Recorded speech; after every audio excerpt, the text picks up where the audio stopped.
Hello, everyone. Good morning to those on the West Coast and good afternoon to those here in the East. I'd like to thank you all for joining us today. It's my pleasure to welcome you to PeopleInsight's webinar, Workforce Analytics, What, When, Why, and How. My name is Lynn Russell from PeopleInsight, and I'll be helping to manage the process as we go through the webinar. And before we start, I'd like to very quickly just run through a few housekeeping items. I'm sure many of you have been on webinars before and know the deal, but I'll just walk through a few things with you if you don't mind. What I'd like to do is draw your attention to the control panel for the webinar. Many of you, as I said, probably know all of this, but I'll just run through it. I'd like to point out three main things. One thing, near the top of the control panel, you'll see an orange arrow that points to the right. If you want to minimize the control panel so you can see the webinar without obstruction, you can click on this and the control panel will minimize to a very small vertical tab. Some people just prefer this option when they're participating so it doesn't take up a quarter of the screen. Also, about halfway down the control panel, you'll see an icon of a hand. It's got a little green arrow on it. You can use this to raise your hand during the session, and that's a good way to get my attention if you need to connect with me for some reason. At the bottom of the control panel, you'll see a text box where you can submit questions, and we encourage you to send questions to us anytime during the session. We'll respond to these at the end of the presentation. On that note, we'll be having a Q&A session at the end of the webinar. So if you'd like to send any questions through along, if you think of something during the presentation, please feel free to type it into the box and send it along. We'll go through as many submitted questions as we can at the end of the presentation. And finally, just to note, we are recording the session, and a link will be provided to everyone that registered for this session via email. It'll also be posted on our PeopleInsight.com website. And now I'd like to hand things over to John Pensom and Steve Johnson of PeopleInsight for the webinar. And I'm confident you'll both enjoy hearing from John and Steve, and you'll find the content stimulating and valuable. John, over to you.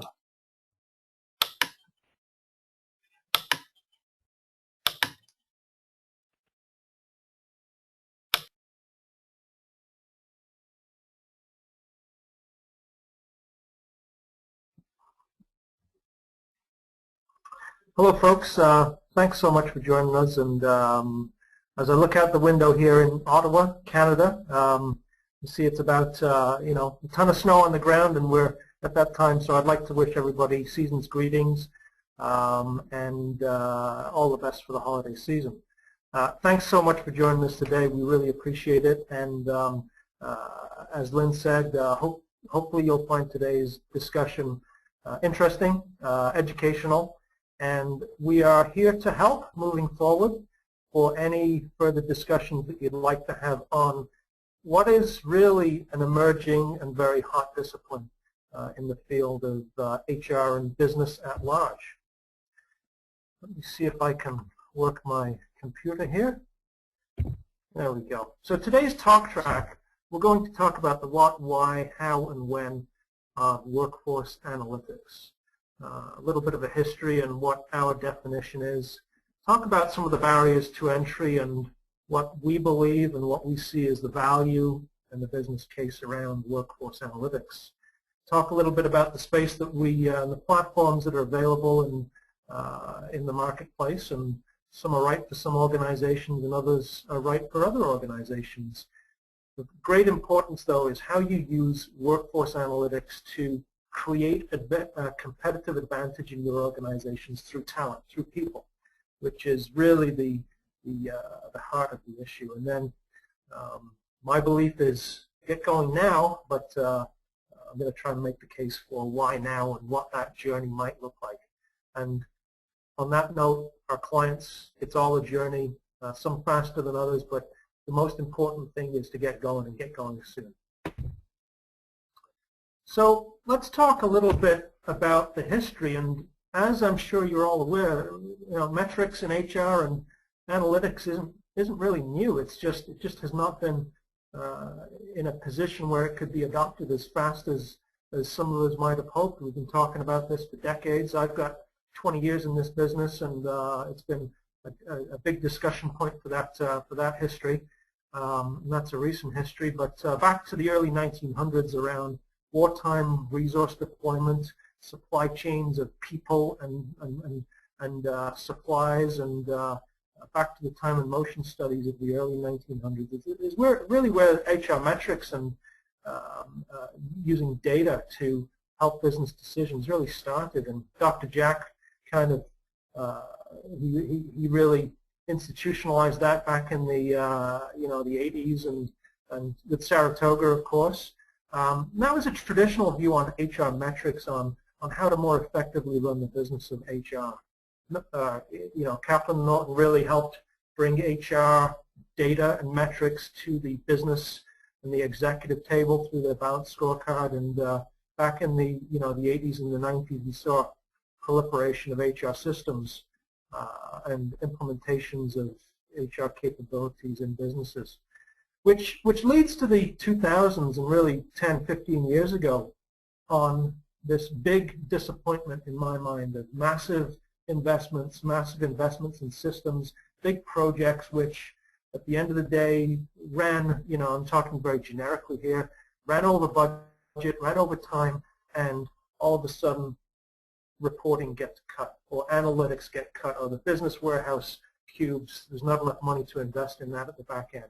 And that's a very common issue out there in back 10, 15 years ago, which in our mind is the opportunity that we have right now. Today's disruptive technologies in cloud-based services, in big data, in the ability to take big data solutions down to small and medium-sized businesses in a simple and affordable way.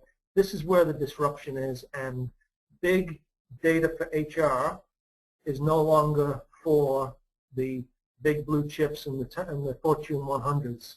It is actually available to smaller organizations, 100-person organizations, even less than that. You've got executives and owners in those smaller businesses who are collecting all this data and want to use the resources that they've got in this sense in HR data to make better business decisions. So we see clients in that kind of sub 100 category, 100 employees, all the way up to about 20,000 employees, which is our largest client at this point in time. And they all get going very quickly and very affordably, and we dispel the issues of the 2000s where there's no data for business purposes, and we bring it to life really quickly.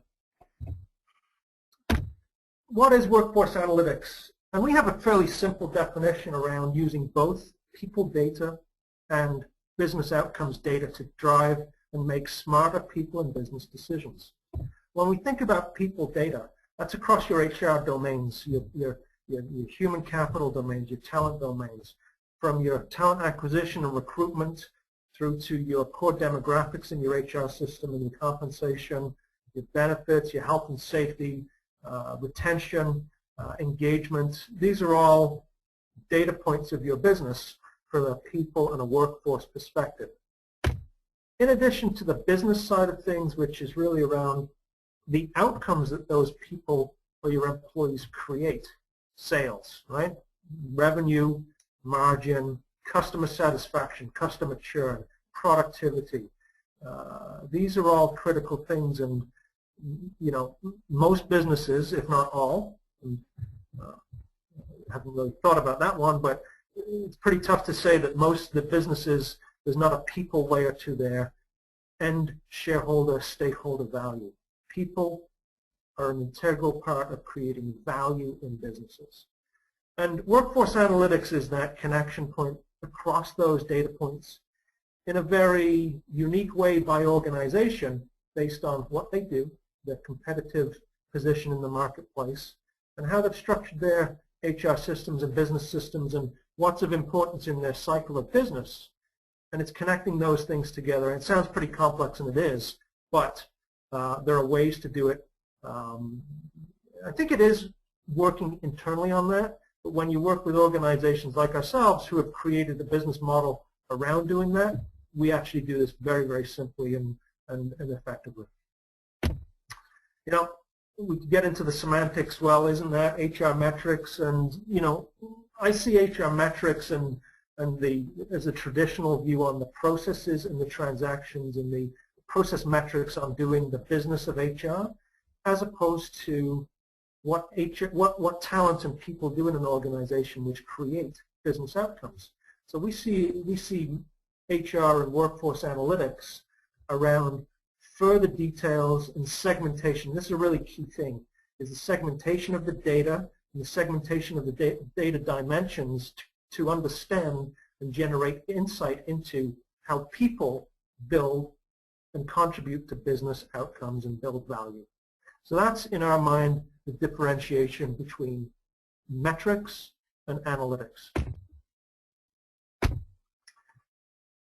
From a barriers perspective, we see this universal problem, which is, I mentioned all those systems before, all those areas of domains within HR which have data, which have transactions, but piecing them together is a very, very difficult thing to do. And in the olden days, 5 years ago, 10 years ago, which in technology is the olden days, organizations are trying to piece this stuff together in their own massive data warehouses, and they just became very complex, very much an IT project, big budgets, and for HR to be able to prove the value and get on the development roadmap for BI was very difficult, because there was always the sales side or the front end of the business which they were competing against. So whether that's a technology roadmap issue, whether that's the inability or the challenges of CHROs to prove their value proposition is a discussion of other time, but really the universal problem is tons of disconnected multiple data sources within HR, the inability to connect them with business outcomes data, and the fact that the old way to do it was a big investment or a big IT project. So we all went to Excel, and we all used Excel, and I love Excel, but it caps out fairly quickly, and it creates this this artificial single source of data, and it's not a single source of data, which is then it's unwieldy, and it takes on its life of its own. And as soon as you get some chinks in that armor and you get some problems with the data, all of a sudden the executive table is challenging the credibility of HR with their data science capabilities. So business value. Let's talk about the business value of workforce analytics. And there's been a ton of, I see this in the last 6 months to a year in a ton of discussion from industry analysts.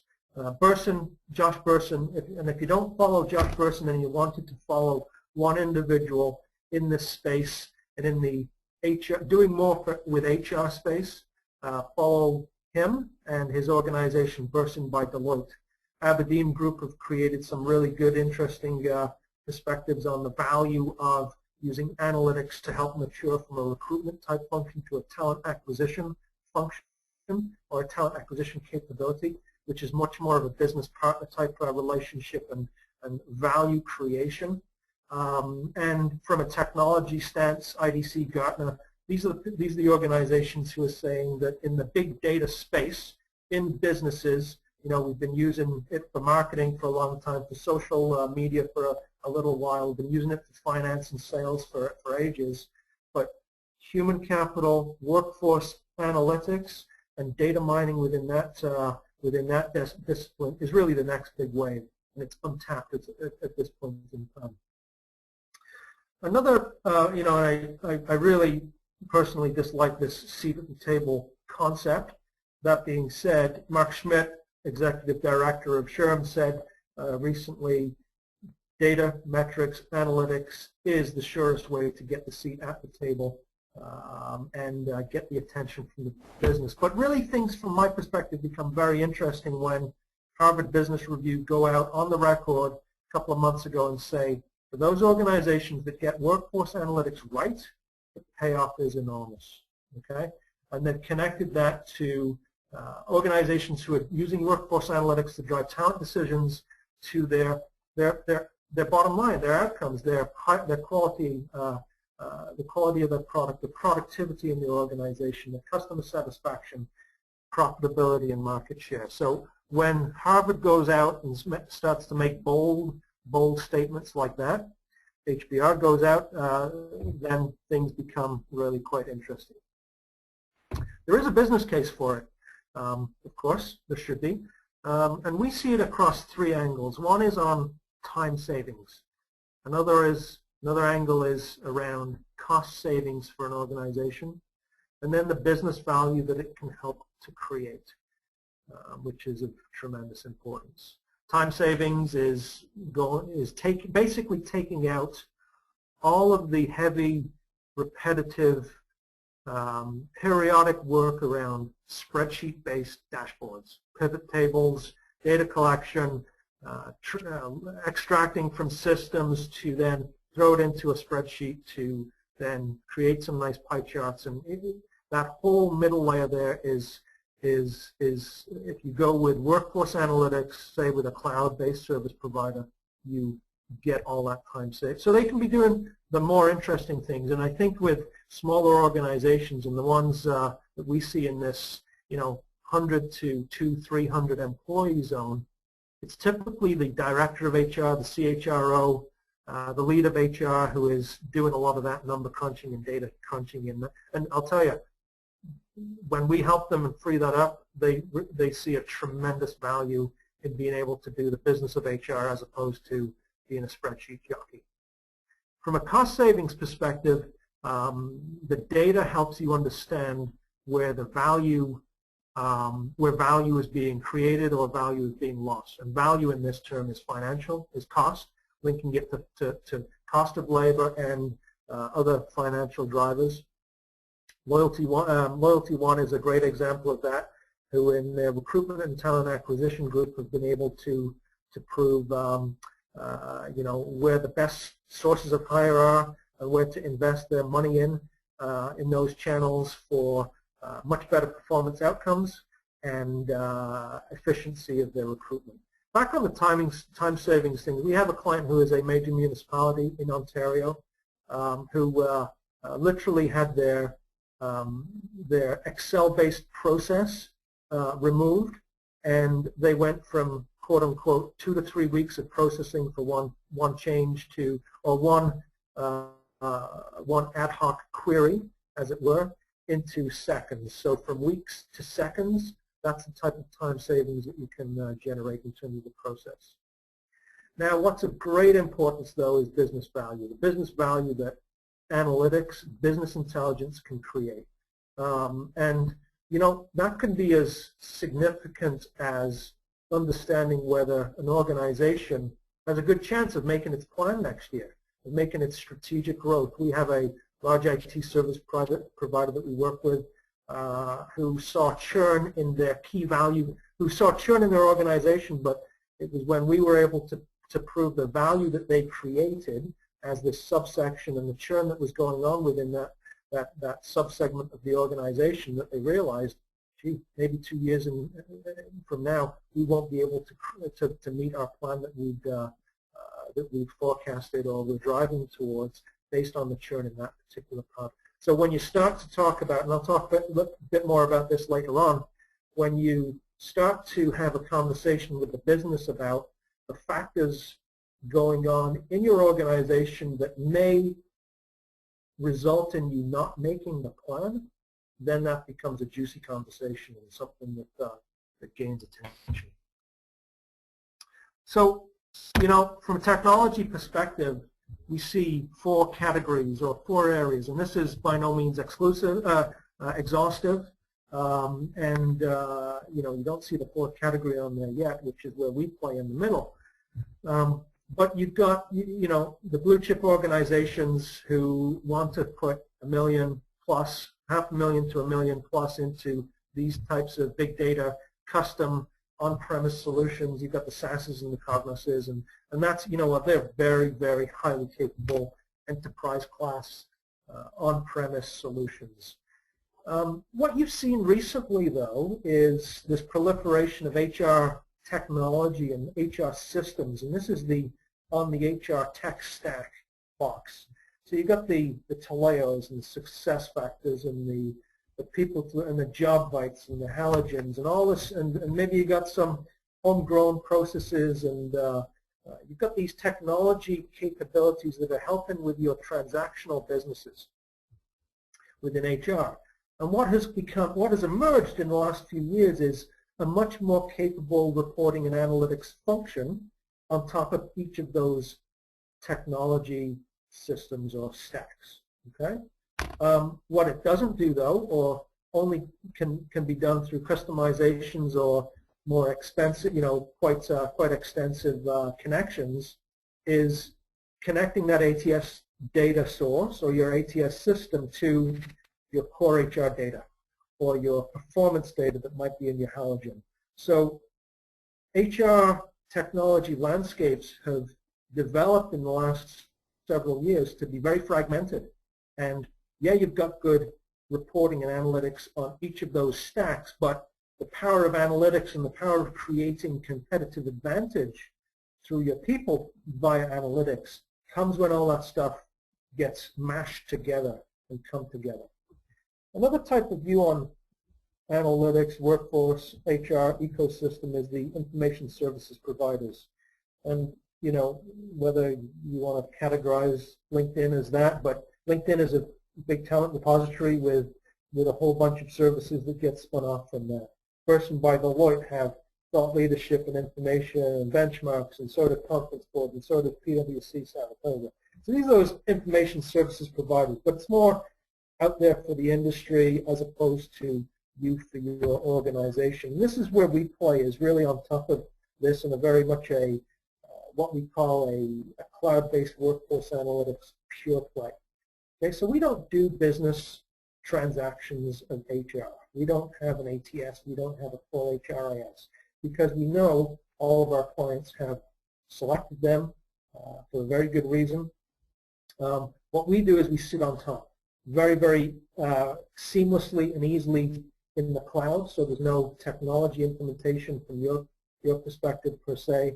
There's some data extracts that need to get done, of course. We need to get the data to be able to bring the analytics to life, but we sit on top of all that other data. So we don't transact in the traditional way of HR transactions. Our business is all about information and insight from the data in your systems. Visier is another great player in this space who have done some fantastic work, and it's a very neat, it's a very leading, innovative space. And the bottom line is, though, is these through this pure play view, we can deliver great outcomes for organizations in the workforce analytics space in days for a very affordable rate.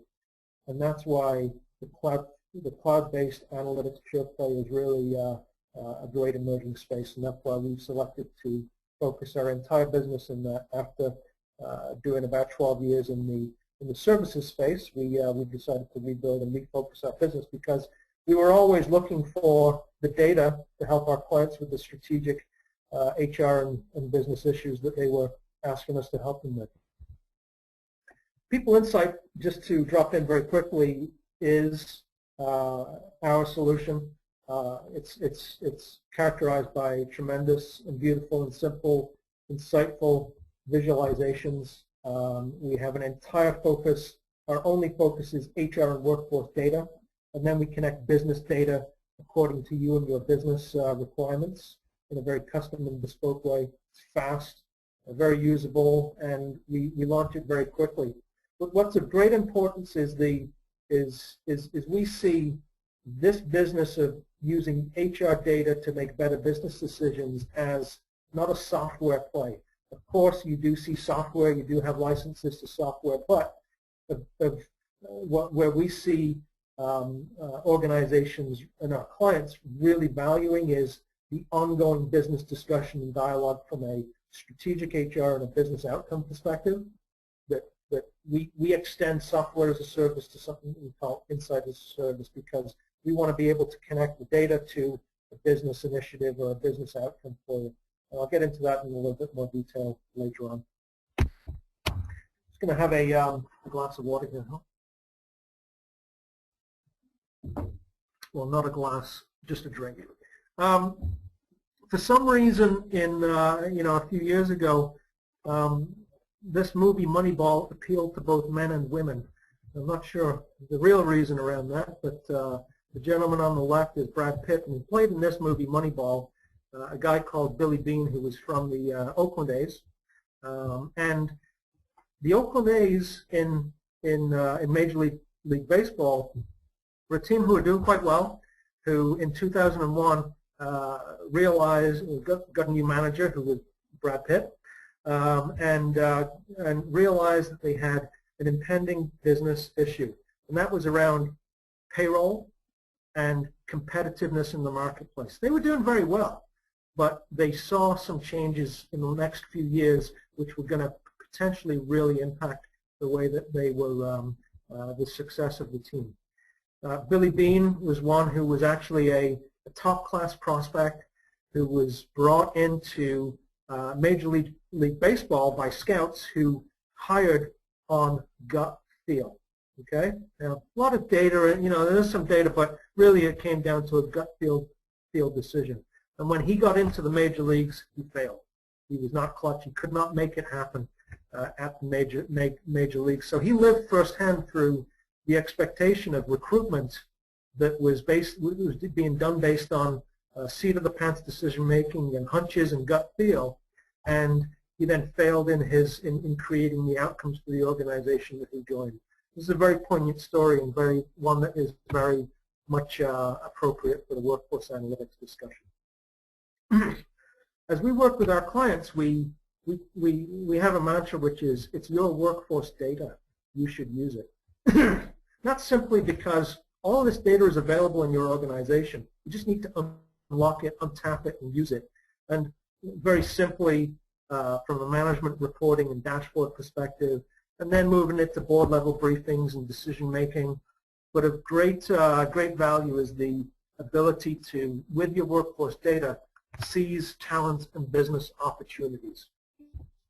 Let's talk quickly about executive and board reporting.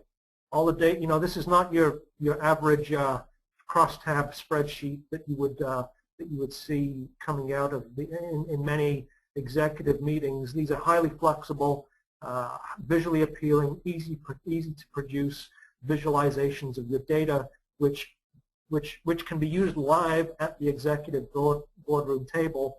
On the fly, slice and dice, and decision making can be accelerated.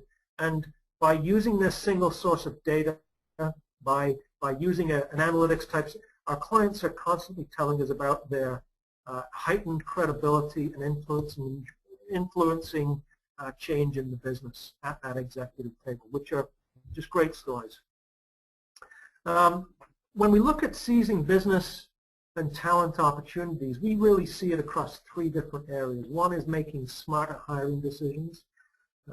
Another one is retaining key talent, and then connecting people performance to business performance. So I'll give you an example of this in a few minutes. But from a smarter hiring decisions perspective, the traditional view has been around traditional HR metrics on attract and source. But really, what happens after a person? It's much easier to today with LinkedIn to get information on a candidate than it is actually to get information on that individual once they join your organization. So cloud-based workforce analytics can help bring those connections to bear. So it's not about traditional attract and source data, even though that's important from a recruitment perspective. But when you start to look at the difference between recruitment and talent acquisition, then you start to look at first-year outcomes, first-year effectiveness, turnover in that first year, quality of hire, onboarding and recruitment channel effectiveness, that kind of stuff. So that's really moving to a more advanced business-focused, cost and churn and efficiency focused productivity view on recruiting the right people and getting them into the business. Once they're in the business, we view it as there's groups or cross segments of the organization who create different levels of value in the organization. So what is the value that certain subsections or segments create, and how do we, and these are how do we understand those outliers, right? Outliers from positive and a negative perspective, as Gladwell has made great cases for. Aren't the positive ones the ones that you want to replicate and find more of, and the ones who are on the negative side of the outliers, they're the ones who you want to work with to see if you can get, or have tough conversations with. And then at the on the right-hand side, this is all about connecting people performance to business performance, and that is very unique in every organization that we work with. Here's a familiar view to many of you, a very old school dashboard that you may sit down with your executives on, and we hear stories of all the time of directors of analytics or directors of HR reporting who actually have been doing this for years in this type of a format, who have decided to maybe sometimes not send these to the monthly reviews, and nobody asks for them. So I think that's a sign that these have got a shelf life that's well past due. You'll see a 12.9% rate in there, and HR metrics in that crosstab view is a very single dimension view. It's got limited value, certainly has no analytical purpose, because what does that mean?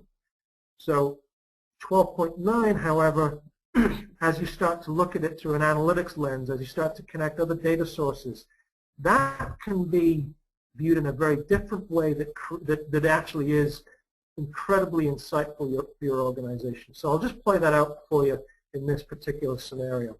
So as we take that 12.9 average turnover and connect it to your classic talent segmentation, your 9 box of first year individuals, you actually get to see that 12.9 nets out to be 4% of your individuals in low performance and low potential, and 22% of those first-year people who are actually in that top right-hand box. And they are your hypos. They are the people who you've done a great job finding because they are performing at a high level, and you want to keep them, but they're walking. They're moving out of the organization. So what is going on? And with a broad brush 12.9% metric, you don't get to see that particular pattern. So in this next example, I'm going to show you some data, some visualizations that come from 3 business system sources. One is your HRMS. Another one is your performance talent segmentation data. It could be a spreadsheet. It could be a halogen system. It could be something more that is a sophisticated system, and sales data, which again could be a direct linkage to your CRM, your Salesforce.com, or out of a spreadsheet in an organization. But the key thing is to connect those things together. This is a visualization of turnover by performance by tenure. So if we drilled if we went back up to the very top of this view, you would see 12.9% across the board. Okay, for instance, if we use that number as a, but this is how it breaks down when we start to look at performance by tenure. And there start to be some very interesting patterns in this data. One is around poor performers, okay, and the tenure of those poor performers, and the number of times that they have been. Other data would show that they've, a lot of these people have been actually performing poorly for numerous years. So what's going on? Why isn't management addressing this through development and or those tough conversations as we speak about? To extend that first-year turnover across top performers, as we showed on that previous graph, is very, very poor. Okay, a red heat map spot for that.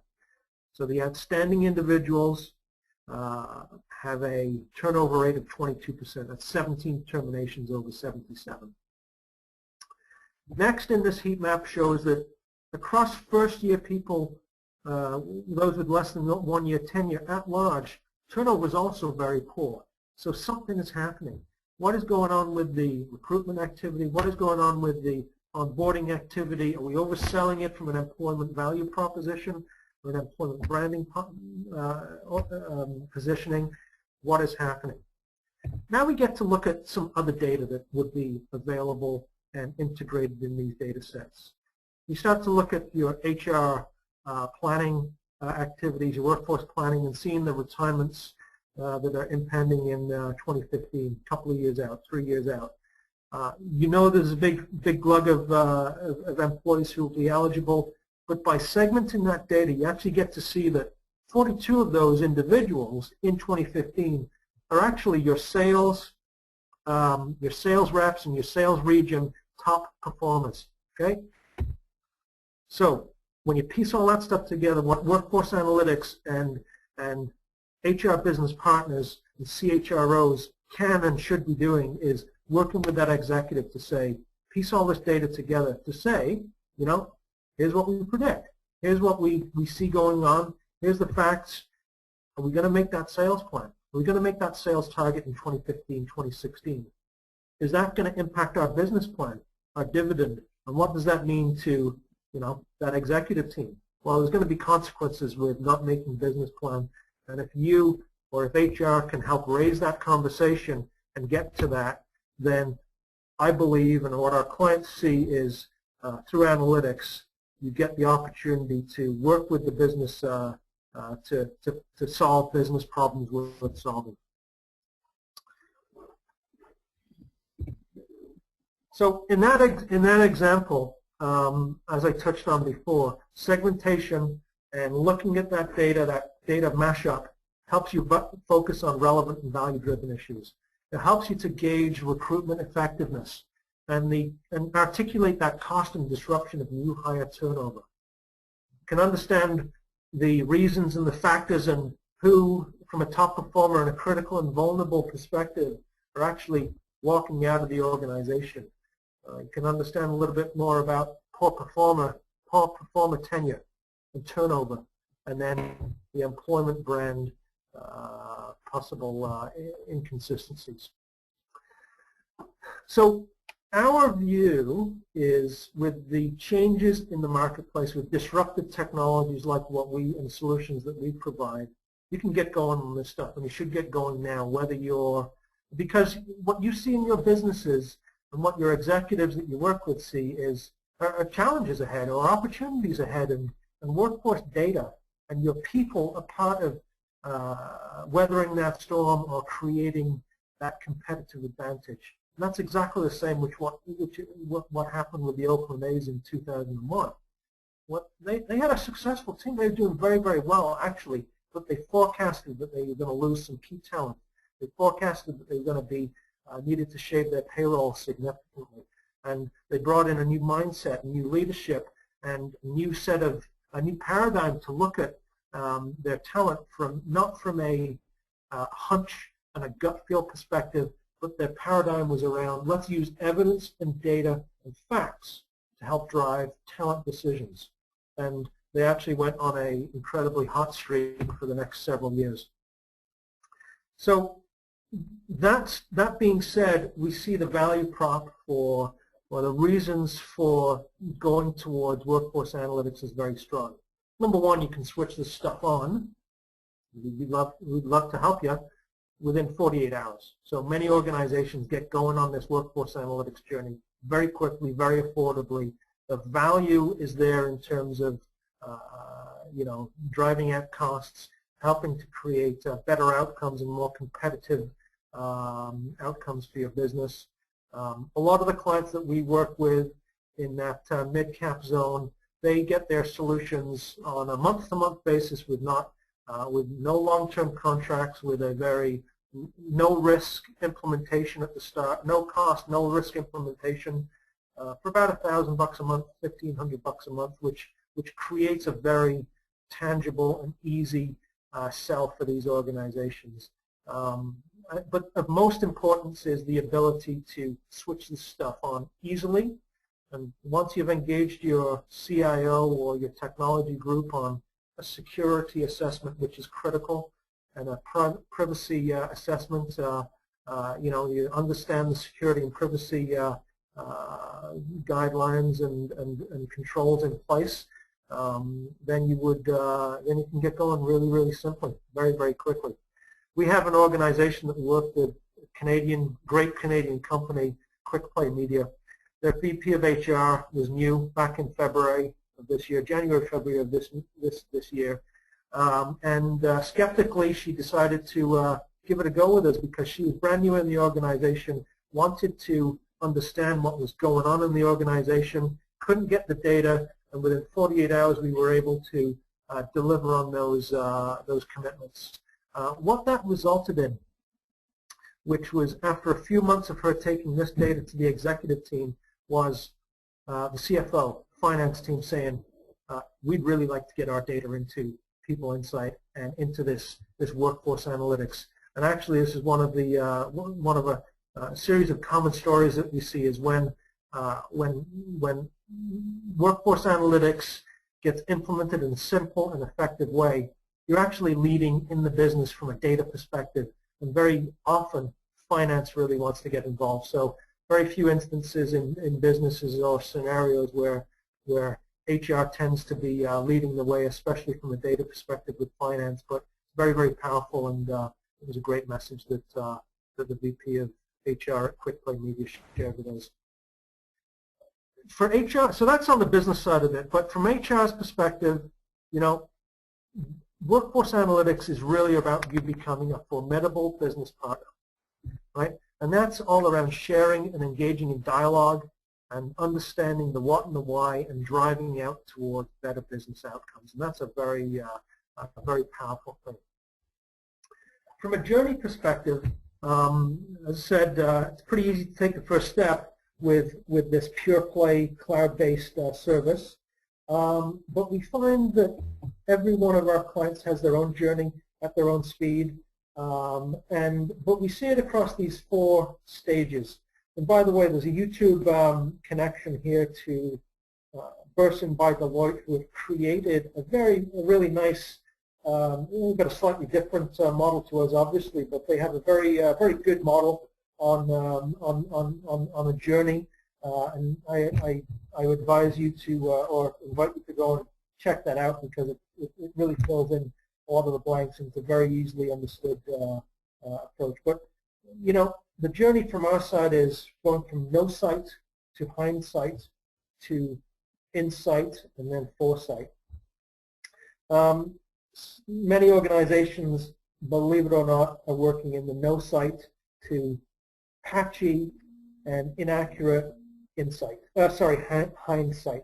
So rear view mirror reporting to a limited fact where the data is constantly being challenged and the reports are constantly being challenged. That's in that no sight to hindsight category.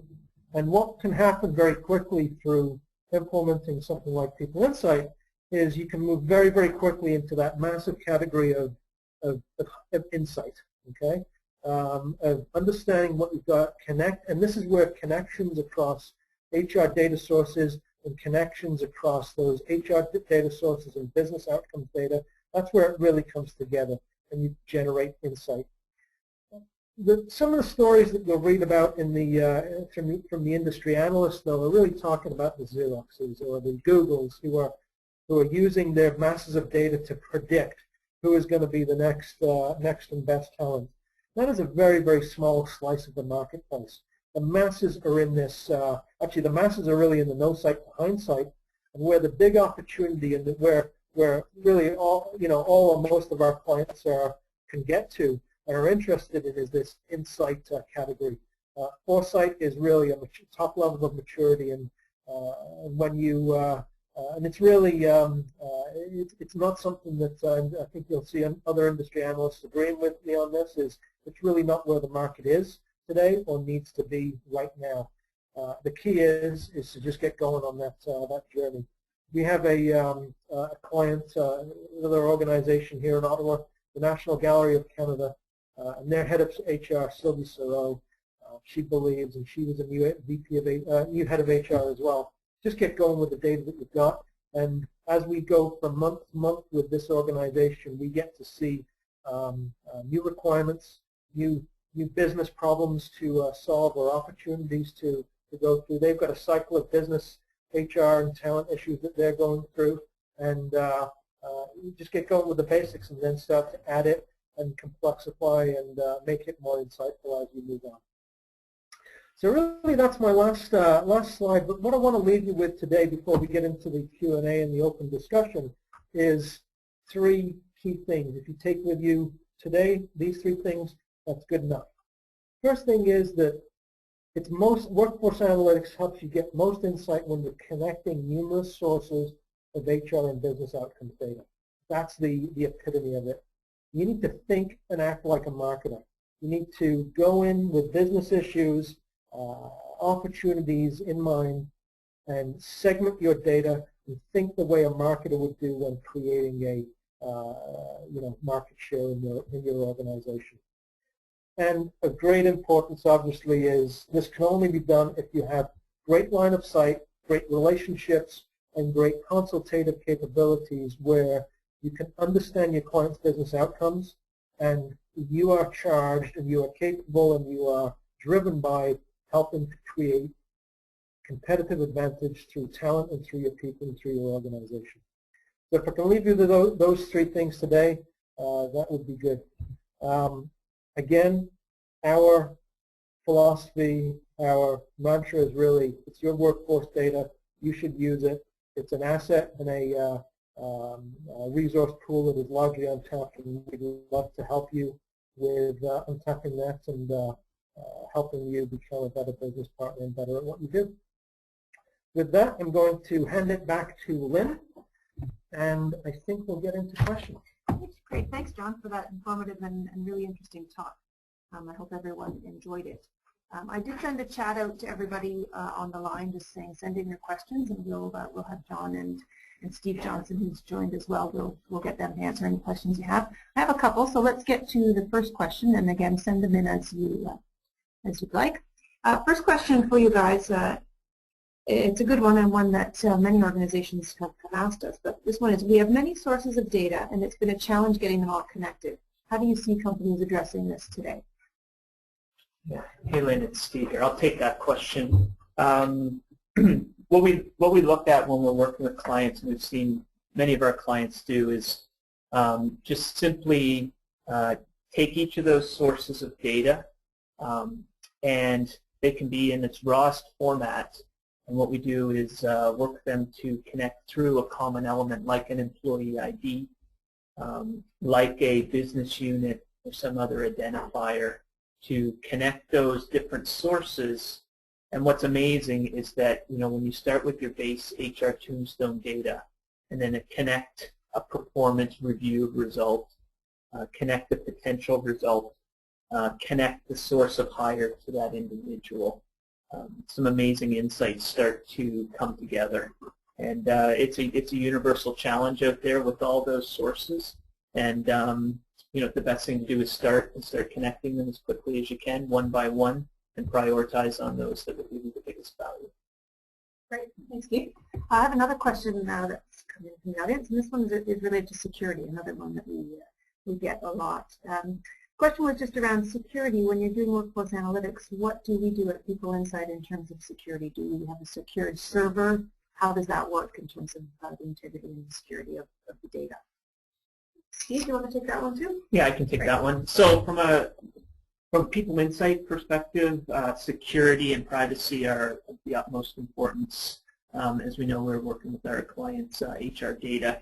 So what we have is a dedicated, secure environment that only PeopleInsight information resides, and we keep that. It's all actually Canadian hosted, and all behind firewalls, and so we take the utmost importance there, make sure that it is secure, get vulnerability assessments to make sure that there's no compromise in that data. Great, thanks again, Steve. Steve, I think this one is also a question I'm going to direct towards you, and the question is, our HR data is not very clean. This has kept us from doing much in the way of workforce analytics. Do you know how others are able to keep their data clean or even get their data clean in the beginning? Yeah, that is a great question. And do you know what? Back to universal challenges is that what we see is all clients. There's not a client or a company out there that has perfect data. And our approach with that is do not allow that to stop you from getting on the journey of workforce analytics and insight. What we do, our approach to that is get your data, get started, and then focus on those areas of the highest value to clean up. And what we found is amazing is once you start utilizing that data, presenting it to executives and line of business leads, those areas of most important get cleaned up very quickly because it's now visible and being utilized for decision making. And oftentimes the reason it's not clean is because it's viewed merely as transactional to enter the data to get someone paid. And the elements that aren't critical in getting someone the right paycheck don't get clean. But once you transform that and start using it for decision purposes, and senior leaders are utilizing that to inform those decisions, that takes care of itself on those critical areas. Great. Thanks, Steve. Another question we have are, what are some of the biggest benefits HR leaders and your customers are reaping as a result of PeopleInsight and your workforce analytics? Yeah, I'll have a go at that. I mean, our customers are really, there's a number of different angles to that, and I touched on them earlier on, which is really around the time savings, the cost savings, the business value. But I know Steve has got many examples of this in our clients. Is we're helping our HR partners, our HR clients, to actually do a better job. We are freeing them up of some of their administrative tasks, and they are much more engaged and motivated to step into this business partner role because now they have the tools and the resources and the confidence to be able to, you know what, I said I hated it before, but take this seat at the table, to actually act as a value-added driven business partner and have a business discussion. And that is motivating and tremendously helpful. So when we think about that, that is the best outcome that we can get is our clients who are actually raising their engagement and their motivation levels based on the data and doing a better job. And that's really it's a great thing for us to be part of. Great, excellent. Well, those were great questions and great responses and a great presentation. So thanks to John for sharing the webinar on workforce analytics with us. We were very fortunate to have had the opportunity to learn from you, John, so thank you. Just to close off the webinar, I just want to let you know we'll be sending out an email with a link to the webinar for any of you that are interested in that or reliving the experience or sharing it with your colleagues. And along with the link to the presentation, we'll be sending out a very short evaluation survey. We'd really, really appreciate it if you could take the probably 30 to 45 seconds that it will take to fill that out. Your feedback would be really helpful for us moving forward with future events such as these. So thanks very much to everyone for joining us today, and all the best for the holiday season from us here at PeopleInsight. Thank you.